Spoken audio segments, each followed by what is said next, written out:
کہ اس کا کوئی نام نہیں تھا، بس ٹبی مسجد کے نام سے مشہور تھی۔ ایک دن میں نے غلام شبیر سے پوچھا کہ میاں نام کیا ہے اس مسجد کا؟ وہ ہنس کر بولا، میاں جی اللہ کے گھر کا کیا نام رکھنا، پھر بھی کوئی تو نام ہوگا، سب مسجدوں کا ہوتا ہے، بس میاں جی بہت نام رکھے، جس فرقے کا مولوی آتا ہے پچھلا نام تبدیل کر کے نیا رکھ دیتا ہے، آپ ہی کوئی اچھا سا نام رکھ دیں۔ وہ سر کھجاتا ہوا بولا۔ میں سوچ میں پڑ گیا، گناہوں کی اس بستی میں اس واحد مسجد کا کیا نام رکھا جائے؟ کیا نام رکھا جائے مسجد کا؟ ہاں، موتی مسجد ٹھیک رہے گا، گناہوں کے کیچڑ میں چمکتا پاک صاف موتی۔ دل ہی دل میں نے مسجد کے نام کا فیصلہ کیا اور اپنی پسند کو داد دیتا ہوا اندر کی جانب بڑھ گیا۔ یہاں بیوی کھانا لگائے میری منتظر تھی۔ اب بات ہو جائے قرآن پڑھنے والے بچوں کی۔ وہ تعداد میں 11 تھے اور سب کے سب لڑکے، ملی جلی عمروں کے 5 سے 11-12 سال کی عمر کے۔ تھوڑے شرارتی ضرور تھے مگر اچھے بچے تھے، نہا دھو کے اور صاف ستھرے کپڑے پہن کے آتے تھے، 2 گھنٹے سپارہ پڑھتے تھے اور پھر باہر گلی میں کھیلنے نکل جاتے۔ کون تھے، کس کی اولاد تھے، نہ میں نے کبھی پوچھا اور نہ کسی نے بتایا، لیکن پھر ایک دن غضب ہو گیا۔ قرآن پڑھنے والے بچوں میں ایک بچہ نبیل نام کا تھا۔ یوں تو اس میں کوئی خاص بات نہ تھی، لیکن بس تھوڑا زیادہ شرارتی تھا۔ تلاوت میں دل نہیں لگتا تھا، بس آگے پیچھے ہلتا رہتا اور کھیلنے کے انتظار میں لگا رہتا۔ میں بھی درگزر سے کام لیتا کہ چلو بچہ ہے، لیکن ایک دن ضبط کا دامن میرے ہاتھ سے چھوٹ گیا۔ اس دن صبح ہی سے میرے سر میں ایک عجیب درد تھا۔ غلام شبیر سے مالش کرائی، پیناڈول کی 2 گولیاں بھی کھائیں، مگر درد زور آور بیل کی مانند سر میں چنگاڑتا رہا۔ درد کے باوجود اور غلام شبیر کے بہت منع کرنے پر بھی میں نے بچوں کا ناغہ نہیں کیا۔ نبیل بھی اس دن معمول سے کچھ زیادہ ہی شرارتیں کر رہا تھا، کبھی ایک کو چھیڑ کبھی دوسرے کو۔ جب اس کی حرکتیں حد سے بڑھ گئیں تو یکا یک میرے دماغ پر غصے کا بھوت سوار ہو گیا اور میں نے پاس رکھی لکڑی کی ریہل اٹھا کر نبیل کے دے ماری۔ میں نے نشانہ تو کمر کا لیا تھا، مگر خدا کا کرنا ایسا ہوا کہ ریل بچے کی پیشانی پر جا لگی۔ خون بہتا دیکھ کر مجھے میرے سر کا درد بھول گیا اور میں نے گھبرا کر غلام شبیر کو آواز دی۔ وہ غریب بھاگتا ہوا آیا اور بچے کو اٹھا کے پاس والے ڈاکٹر کے کلینک پر لے گیا۔ خدا کا شکر ہوا کہ چوٹ گہری نہیں لگی تھی، مرہم پٹی سے کام چل گیا اور ٹانکے نہ لگے۔ خیر باقی بچوں کو فارغ کر کے مسجد کے دروازے پر پہنچا ہی تھا کہ چادر میں لپٹی ایک عورت نے مجھے آواز دے کر روک لیا۔ میں نے دیکھا کہ وہ عورت دہلیز پہ کھڑی مسجد کے دروازے سے لپٹی رو رہی تھی۔ 40-45 سال کی عمر، معمولی شکل و صورت، سانولا رنگ اور چہرے پہ پرانی چیچک کے گہرے داغ، آنسوؤں میں ڈوبی آنکھیں اور گالوں پر بہتا کالا سرما، زیور کے نام پر کانوں میں لٹکتی سونے کی ہلکی سی بالیاں اور ناک میں چمکتا سستا سرخ رنگ کا لونگ، چادر بھی سستی مگر صاف ستھری اور پاؤں میں ہوائی چپل۔ کیا بات ہے بی بی، کون ہو تم؟ میں نے حیرانگی سے اس سے پوچھا۔ میں نورا ہوں مولوی صاحب، اس نے چادر کے پلو سے ناک پونچھتے ہوئے کہا۔ نورا؟ نورا کنجری؟ میرے تو گویا پاؤں تلے زمین ہی نکل گئی۔ میں نے ادھر ادھر غلام شبیر کی تلاش میں نظریں دوڑائیں، مگر وہ تو نبیل کی مرہم پٹی کرا کے اور اس کو اس کے گھر چھوڑنے کے بہانے نہ جانے کہاں غائب تھا۔ جی نورا کنجری، اس نے نظریں جھکائے اپنے نام کا اقرار کیا۔ مجھے کچھ دیر کے لیے اپنے منہ سے نکلنے والی اس کے گالی جیسی عرفیت پہ شرمندگی ہوئی، مگر پھر خیال آیا کہ وہ طوائف تھی اور اپنی بری شہرت کی خود ذمہ دار تھی۔ شرمندگی اس کو ہونی چاہیے تھی، مجھے نہیں۔ پھر اچانک مجھے احساس ہوا کہ میری موتی جیسی مسجد میں اس طوائف کا ناپاک وجود کسی غلاظت سے کم نہیں تھا۔ باہر نکل کے کھڑی ہو، مسجد کو گندا نہ کر بی بی۔ میں نے نفرت سے باہر گلی کی جانب اشارہ کیا۔ اس نے کچھ اس حیرانگی سے آنکھیں اٹھا کر میری طرف دیکھا کہ جیسے اسے مجھ سے اس رویے کی امید نہ ہو۔ ڈبڈبائی آنکھوں میں ایک لمحے کے لیے کسی انکہی فریاد کی لو بھڑکی لیکن پھر کچھ سوچ کر اس نے آنسوں کے پانی میں احتجاج کے ارادے کو غرق کیا اور بغیر کوئی اور بات کیے چلی گئی۔ میں نے بھی نہ روکا کہ پتہ نہیں کس ارادے سے آئی تھی۔ اتنی دیر میں غلام شبیر بھی آن پہنچا۔ کون تھی میاں جی؟ کیا چاہتی تھی؟ غالباً اس نے عورت کو تو دیکھا تھا مگر دور سے شکل نہیں پہچان پایا۔ نورا کنجری تھی، پتہ نہیں کیوں آئی تھی، مگر میں نے بھی وہ ڈانٹ پلائی کہ آئندہ اس پاک جگہ کا رخ نہیں کرے گی۔ میں نے داد طلب نظروں سے غلام شبیر کی طرف دیکھا مگر اس کے چہرے پر ستائش کی جگہ افسوس نے ڈیرے ڈال رکھے تھے۔ وہ بیچاری دکھوں کی ماری اپنے بچے کا گلہ کرنے آئی تھی میاں جی۔ نبیل کی ماں ہے، بچے کی چوٹ برداشت نہیں کر سکی اور آپ نے اس غریب کو ڈانٹ دیا۔ غلام شبیر نے نورا کی وکالت کرتے ہوئے کہا، تو نبیل نورا کا بیٹا ہے، ایسی حرکتیں کرے گا تو سزا تو ملے گی، جیسی ماں ویسا بیٹا۔ میں نے اپنی شرمندگی کو بہودگی سے چھپانے کی کوشش کی۔ ایک لمحے کو خیال بھی آیا کہ بچہ تو معصوم ہے اور پھر میں نے زیادتی بھی کی تھی، مگر پھر اپنے استاد ہونے کا خیال آیا تو سوچا کہ بچے کی بھلائی کے لیے ہی تو مارا ہے، کیا ہوا؟ اور پھر ایک طوائف کو کیا حق حاصل کہ مسجد کے امام سے شکایت کر سکے؟ کتنے بچے ہیں نورا کے؟ میں نے بات کا رخ بدلنے کی کوشش کی۔ مسجد میں پڑھنے والے سب بچے نورا کے ہیں میاں جی، اس کے علاوہ ایک گود کا بچہ بھی ہے۔ بس اس محلے میں صرف نورا اپنے بچوں کو مسجد بھیجتی ہے، باقی سب لوگوں کے بچے تو آوارہ پھرتے ہیں۔ غلام شبیر کی آواز میں پھر نورا کی وکالت گونج رہی تھی۔ میں نے بھن کر جواب دینے کا ارادہ کیا ہی تھا کہ کوتوال صاحب کی گاڑی سامنے آ کر رکی۔ خود تو پتہ نہیں کیسا آدمی تھا مگر بیوی بہت نیک تھی۔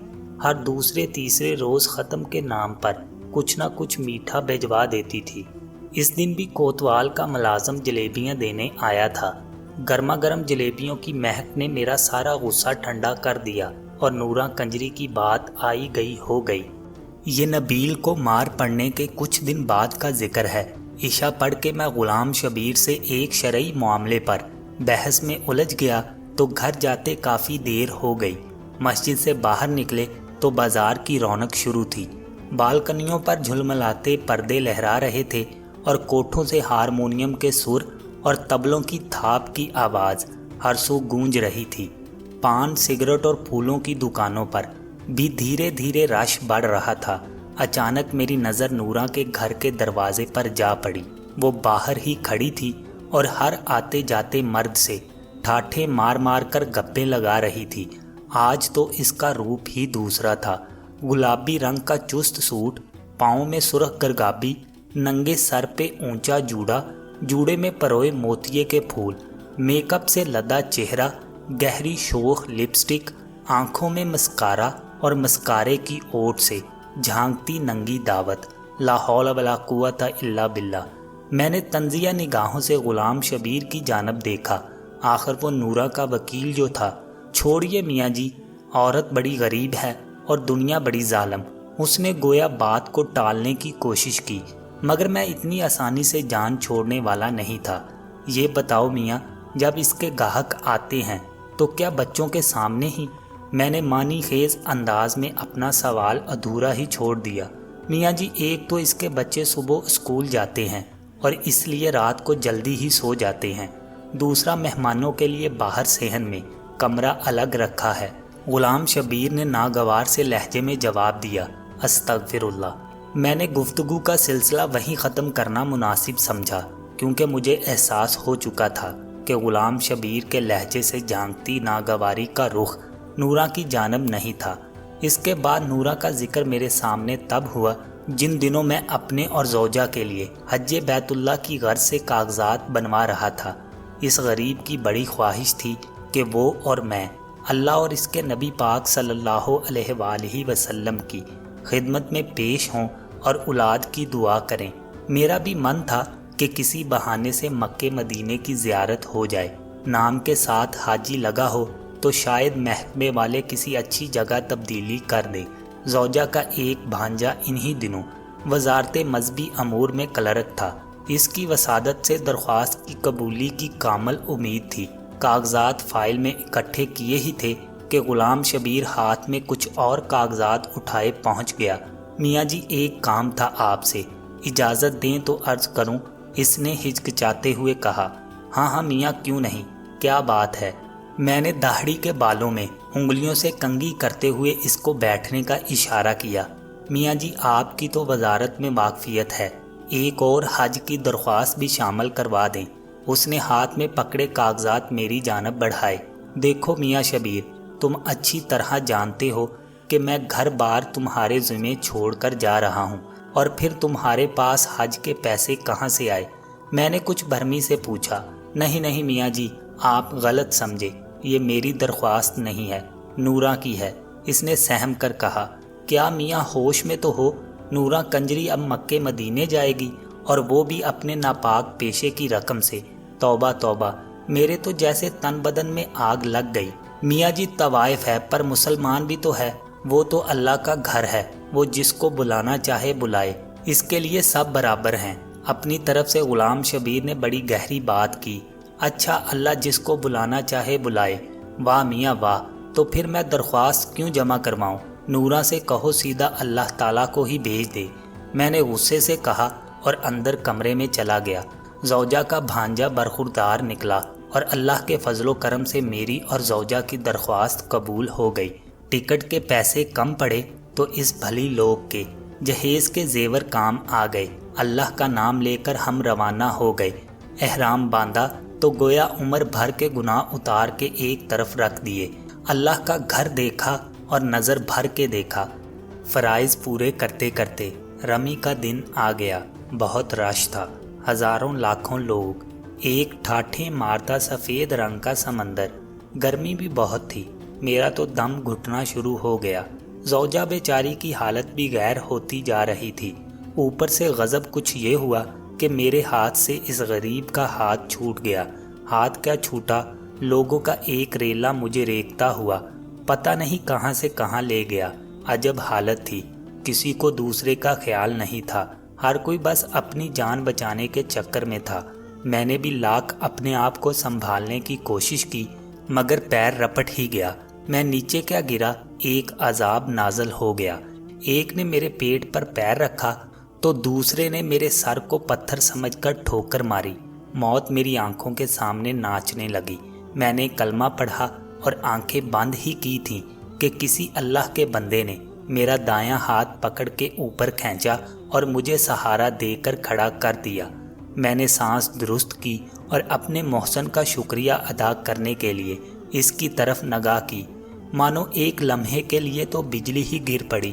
کیا دیکھتا ہوں کہ میرا ہاتھ مضبوطی سے تھامے نورا کنجری کھڑی مسکرا رہی تھی۔ یہ ناپاک عورت یہاں کیسے آ گئی؟ اس کی حج کی درخواست کس نے اور کب منظور کی؟ میں نے ہاتھ چھڑانے کی بہت کوشش کی، مگر کہاں صاحب، ایک آہنی گرفت تھی، میں نہیں چھڑا سکا۔ وہ مجھے اپنے پیچھے کھینچتی ہوئی ایک طرف لے گئی۔ اس طرف کچھ عورتیں اکٹھی تھیں۔ اچانک میری نظر زوجہ پر پڑی، جس کی آنکھوں میں آنسو تھے اور وہ بے تاب نگاہوں سے مجمع ٹٹول رہی تھی۔ ہماری نظریں ملی تو سب تکلیف بھول گئی۔ میں دوڑ کر اس تک پہنچا اور آنسو پونجے۔ کہاں چلے گئے تھے آپ؟ کچھ ہو جاتا تو؟ پریشانی سے الفاظ اس کے گلے میں اٹک رہے تھے۔ بس کیا بتاؤں، آج مرتے مرتے بچا ہوں، جانے کون سی نیکی کام آ گئی۔ میں تو پاؤں تلے روندا جا چکا ہوتا اگر نورا نہیں بچاتی۔ میں نے اس کو تسلی دیتے ہوئے کہا، نورا ہماری پڑوسن نورا، وہ یہاں کہاں آ گئی؟ آپ نے کسی اور کو دیکھا ہوگا، اس نے حیرانگی سے کہا۔ ارے نہیں، نورا ہی تھی۔ میں نے ادھر ادھر نورا کی تلاش میں نظریں دوڑائیں، مگر وہ تو نہ جانے کب کی جا چکی تھی۔ بعد میں بھی اس کو بہت ڈھونڈا، مگر اتنے جمے غفیر میں کہاں کوئی ملتا ہے۔ خدا خدا کر کے حج پورا ہوا اور ہم دونوں میاں بیوی وطن واپس روانہ ہوئے۔ لاہور ایئرپورٹ پر غلام شبیر پھولوں کے ہار سمیت استقبال کو آیا ہوا تھا۔ بہت مبارک باجی، بہت مبارک میاں جی، بلکہ اب تو میں آپ کو حاجی صاحب کہوں گا۔ اس نے مسکراتے ہوئے ہم دونوں کو مبارکباد دی تو میری گردن حاجی صاحب کا لقب سن کر اکڑ گئی۔ میں نے خوشی سے سرشار ہوتے ہوئے اس کے کندھے پہ تھپکی دی اور سامان اٹھانے کا اشارہ کیا۔ ٹیکسی میں بیٹھے میں نے مسجد اور گھر کی خیریت دریافت کی تو نورا کا خیال آ گیا۔ میاں غلام شبیر، نورا کی سناؤ۔ میرا اشارہ اس کی حج کی درخواست کے بارے میں تھا۔ اس بیچاری کی کیا سناؤں میاں جی، لیکن آپ کو کیسے پتہ چلا؟ اس نے حیرانگی سے میری جانب دیکھا۔ بس ملاقات ہوئی تھی مکے شریف میں۔ میں نے اس کے لہجے میں چھپی اداسی کو اپنی غلط فہمی سمجھا۔ مکے شریف میں ملاقات ہوئی تھی؟ مذاق نہ کرے میاں جی، نورا تو آپ کے جانے کے اگلے ہی دن قتل ہو گئی تھی۔ اس نے گویا میرے سر پر بم پھوڑا۔ قتل ہو گئی تھی؟ جی میاں جی، بیچاری نے حج کے لیے پیسے جوڑ رکھے تھے۔ اس رات کوئی گاہک آیا اور پیسوں کے پیچھے قتل کر دیا غریب کو۔ ہمیں تو صبح کو پتہ چلا جب اس کے بچوں نے اس کی لاش دیکھی۔ شور مچایا تو سب اکٹھے ہوئے، پولیس والے بھی پہنچ گئے اور اس کی لاش کو پوسٹ مارٹم کے لیے لے گئے۔ ابھی کل ہی میں مردے خانے سے میت لے کے آیا ہوں۔ آج صبح ہی تدفین کی اس کی۔ غلام شبیر کی آواز آنسوؤں میں بھیگ رہی تھی۔ قاتل کا کچھ پتہ چلا؟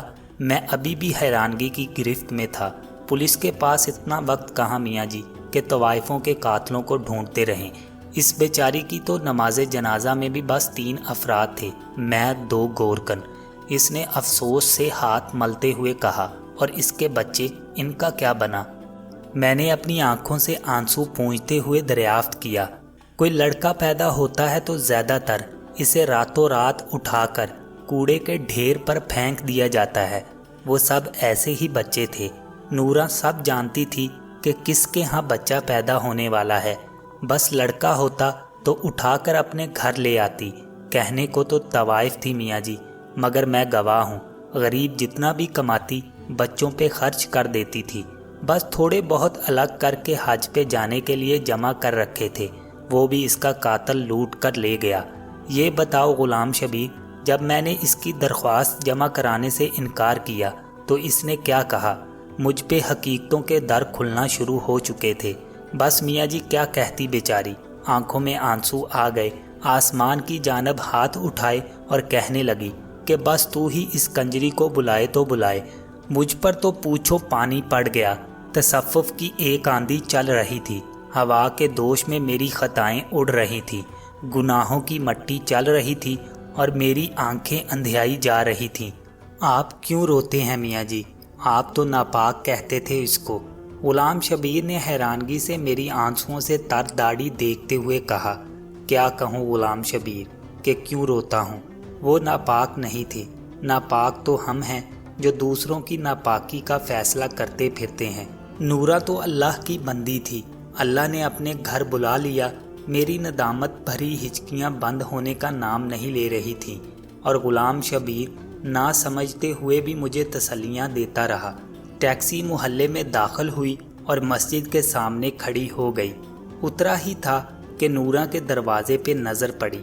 ایک ہجوم اکٹھا تھا وہاں۔ کیا بات ہے غلام شبیر، لوگ اب کیوں اکٹھے ہیں؟ میاں جی میرے خیال میں پولیس والے عیدی سینٹر والوں کو لے کے آئے ہیں، وہی لوگ بچوں کو لے جائیں گے۔ ان غریبوں کی کوئی دیکھ بھال کرنے والا نہیں ہے۔ غلام شبیر نے کچھ سوچتے ہوئے کہا۔